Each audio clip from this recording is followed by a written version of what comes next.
안녕하세요. 보험 전문기자 김승동입니다. 안녕하세요. 최승일 변호사입니다. 오늘도 보험업계 이슈에 대해서 변호사님하고 말씀을 나눠볼 건데요. 지난 4월 27일에 금융당국이 보험사기 예방 모범 규준을 발표를 했어요. 각 보험사 홈페이지에 보험금 지급사유 조사 대상 선정 기준이라는 내용을 공시하기 시작했는데 이 내용들이 소비자가 보기엔 좀 어렵거든요. 어떤 식으로 보험금을 주고 또 어떤 경우에 보험금을 안 주냐 이런 내용인데 이거에 대해서 전문가이신 변호사님하고 번역을 한번 해봤으면 해서 이런 자리를 만들었습니다. 관련된 내용들을 한번 좀 풀어봐 주시겠어요?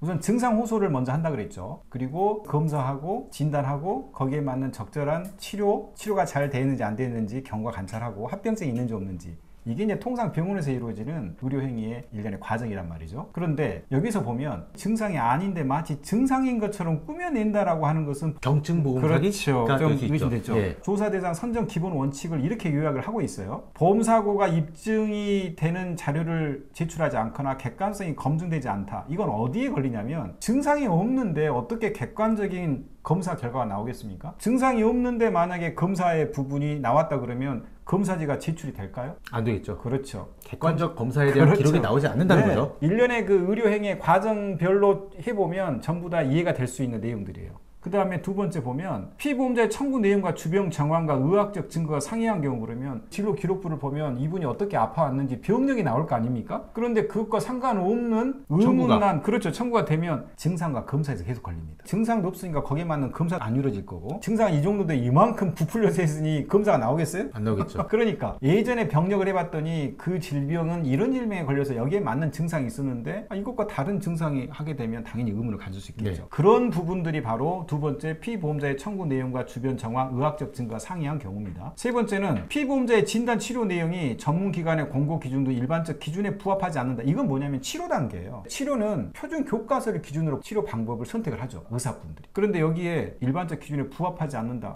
이상한데? 왜 이 질병과 이 증상과 이 진단은 이런 치료 방법이 보통인데 왜 이런 치료 방법을 안 받았지? 당연히 의문되는 거 아니겠어요? 전문의가 보기에 A라는 치료 방법이 굉장히 맞는데 생뚱맞게 B라는 치료 방법, C라는 치료 방법을 했다는 말씀이신 거죠? 보통은 표준적 치료 방법을 선택합니다. 근데 갑자기 생뚱맞게 표준적 기준에 안 맞아요. 그러면 일단 이상한데? 이렇게 이야기할 거 아니겠어요? 표준적 기준에 맞지 않고 이례적인 경우에 치료 방법을 선택했다? 조사 대상을 선정하는 것은 합리적 이유가 있죠.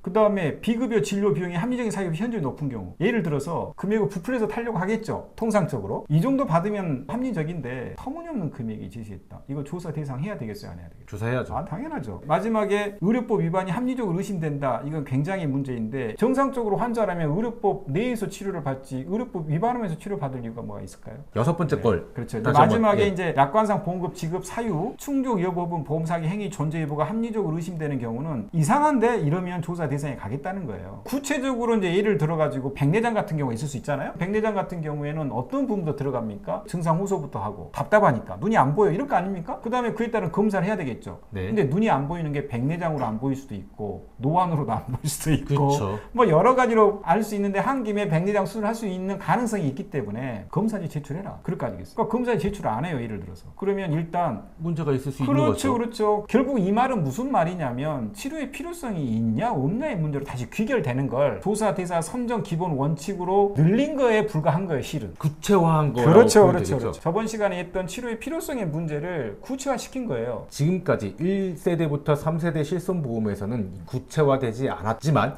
약관에 다 녹아져 있었던 거를 보험사들이 굉장히 구체화해서 이제 선정 기준이나 보험금 지급 기준들을 체계화하고 있다. 이렇게 보면 될 것 같나요? 그렇죠. 모든 삶의 형태 구석구석에 다 드러나고 있는 형태가 똑같습니다. 어렸을 때 아버님이 이제 돈이 좀 있을 때는 용돈 줄 때 용돈이 어디에 필요하냐 안 물어보고 용돈 주죠, 그냥. 근데 아버님이 이제 호주머니에 좀 돈이 좀 없을 때는 예전처럼 용돈 주는 게 아니라 용돈 어디에 필요한데 어디 쓰니 이 부분이 필요해? 용돈을 좀 깎는단 말이에요. 그리고 그 부분에 용돈이 필요 없으면 그 필요 없는 용돈을 왜 쓰냐라고 하는 거하고 똑같은 거죠. 그러니까 이런 부분들은 일상생활에서도 볼 수 있는 것처럼 그런 각도에서 보면 보험회사 입장에서는 손해를 뒀기도 하고 이제는 예전에는 하지 않았던 부분을 원칙대로 보겠다라는 정도 선에서 바라보면 특별하게 문제가 될 만한 것일까라는 생각을 좀. 보험사에 옛날에 원칙이 없었던 건 아니지만 조금 느슨하게 원칙을 적용했다면 이제는 보험사가 정말 원칙 그대로 적용한다 이렇게 해석을 하면 될까요? 네네네. 그래서 이제 그 부분은 보험금을 지급을 청구하는 입장에서는 보험 약관을 굉장히 객관적으로 해석하면서 그에 따라서 준비를 해야 되는 거예요. 옛날에 그랬는데 왜 안 하지? 이런 게 아니고 보험 약관에 맞게끔 충실하게 서류를 준비해서 청구를 하는 방향으로 준비를 해야 될 거다. 이제 경향이 그렇게 됐다. 거저먹는 시대는 지났다라는 표현이 있잖아요. 지금은 그런 시대가 없어요. 왜냐하면 모든 게 다 투명해지고 공정해지고 깐깐해지고 요건들이 다 하나하나가 피보험자 입장에서도 거기에 보험 약관에 맞게끔 준비하는 부분으로 가져야 될 것 같다. DB손해보험사가 올려놓은 조사대상 질환들을 보면 얼마 전에 이제 금융감독원, 금융위원회 업계가 전부 다 해서 9대 비급여라고 설정을 했다고 했는데 지금 들어있는 질환들을 보면은 훨씬 더 많은 질병들이 담겨져 있어요. 제가 한번 읽어보면 백내장, 갑상선 결절, 자궁 근종, 하이프수술 관련된 얘기인 것 같습니다. 하지 정맥류, 호흡기 질환, 비발부 협착증이죠. 근골격계 질환, 도수치료 보통 얘기하는 게 대표적인 것 같습니다. 피부 질환, 손발톱 무좀 질환, 유방 질환, 만모틈이 대표적이겠죠. 전립선 질환, 발달 지연, 선천성 모발 12개를 선정했어요. 9대 비급여로 금감원 금융위가 선정했던 것보다 지금 질병이 일단은 3개가 더 늘었거든요. 이 문제가 뭐냐면 과잉 진료의 문제예요. 이런 질환에서 좀 많이 보인다. 치료의 필요성, 수술의 필요성의 부분부터 엄격하게 심사하겠다. 백내장이었는데 다초점 인공 수정체 삽입술인데 예전에는 백내장 수술했다? 오케이. 통과가 돼 있는데 지금 과연 이 치료를 필요성이 있었느냐? 이런 부분부터 보겠다라는 거거든요. 특히 이제 여기 나와 있던 게 도수치료가 있네요. 그럼 도수치료의 문제는 안마 필요성의 문제, 뭐 개운하다 그 정도에 받을 수 있는 거였잖아요. 네. 근데 정말 이게 치료의 차원이라면 이 도수치료가 치료 증상 개선에 또는 증상 호전됐던 부분에 가능성이 있느냐 없느냐를 따지겠다. 증상에 아무런 호전과 가능성이 없는데 몸이 좀 개운하다는 정도로 계속 안마처럼 받아버리면 안 되잖아요. 그렇죠. 자, 그런 부분들이 계속 데이터상 쌓이기 때문에 지금 여기 보니까 12가지의 조사 대상 질환의 문제는 치료의 필요성이 없거나 과잉 치료의 여지가 있어서 보험금의 누수 현상이 있다. 따라서 손해이 높기 때문에 이걸 적정한 선에서 우리가 정상적인 부분 외에는 지급하지 않겠다라고 하는 게 녹아 있다고 봅니다. 그리고 또 하나가 임의 비급여도 관련해서 좀 많이 들어있는 것 같긴 그렇죠, 하네요. 그렇죠. 요즘에 임의 비급여가 아까 보니까 만모통, 전립선 결찰술이라는 질환도 임의 비급여, 손발톱 질환, 핀포인트 레이저 관련돼서 이것도 임의 비급여에 포함되는 걸로 저는 알고 있거든요. 네, 왜냐하면 법에 비급여에 포함이 안 되면 전부 요양급여 대상이다 보니까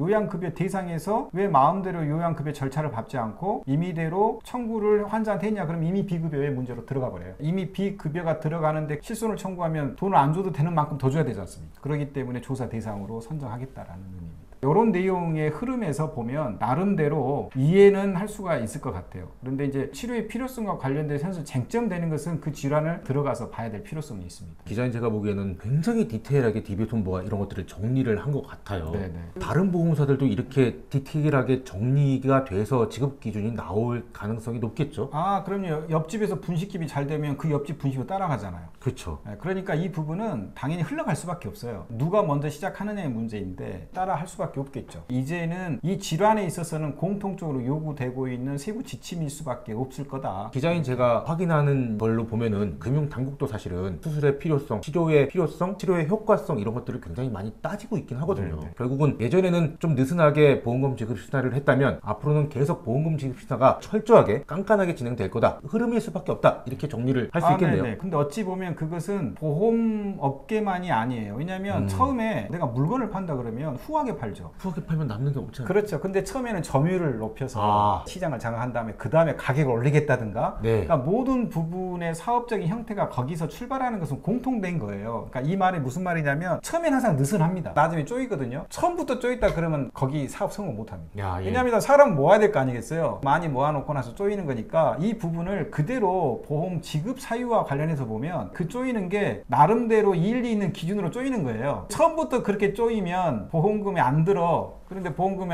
이것만 하면 다 보험금 지급할 거야. 그러니까 처음에 또 그렇게 지급해 왔거든요. 포화 상태가 되니까 돈이 너무 많이 나가. 그러니까 쪼이는 거예요. 그렇게 생각해 보면 올 게 왔네라고 생각해야지 와서는 안 되는 게 왜 이제 와서 왔지 이런 게 아니에요. 올 게 온 거예요. 일리 있는 기준이라는 표현을 쓰셨어요.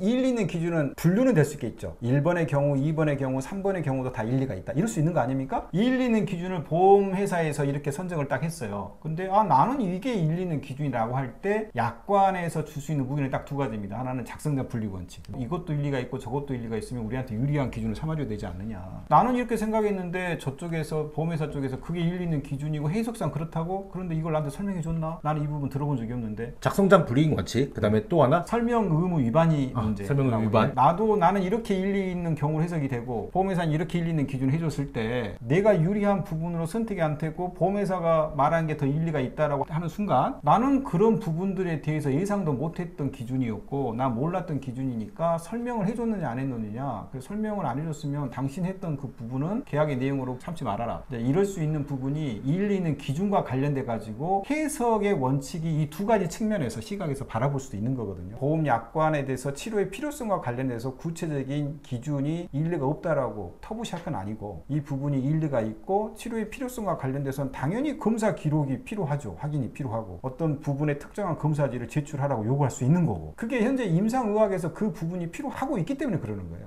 관련되는 것을 요구하는 것은 다 일리가 있는 요구사항이다. 일단 이렇게 생각을 하고 가셔야 될 것 같아요. 앞으로 실손보험, 그 다음에 실손보험 이외에도 다른 보험들도 보험금을 지급받기는 과거보다는 굉장히 객관화됐지만 보험 가입자 입장에서는 챙겨야 될 게 훨씬 더 많다. 그렇죠. 이렇게 요약하면 그렇죠. 될까요? 이제는 보험 약관대로. 옛날엔 보험 약관은 보험 약관이고 실무 관행대로 갔단 말이에요. 이제는 보험 약관대로. 더 약관대로 가야 되는 상황인 거예요. 문구의 기준으로 객관적으로 해석하고 거기에 맞는 부분들 꼼꼼히 하면서 그에 따라서 준비하는 거. 그런 시대가 오지 않았느냐. 네.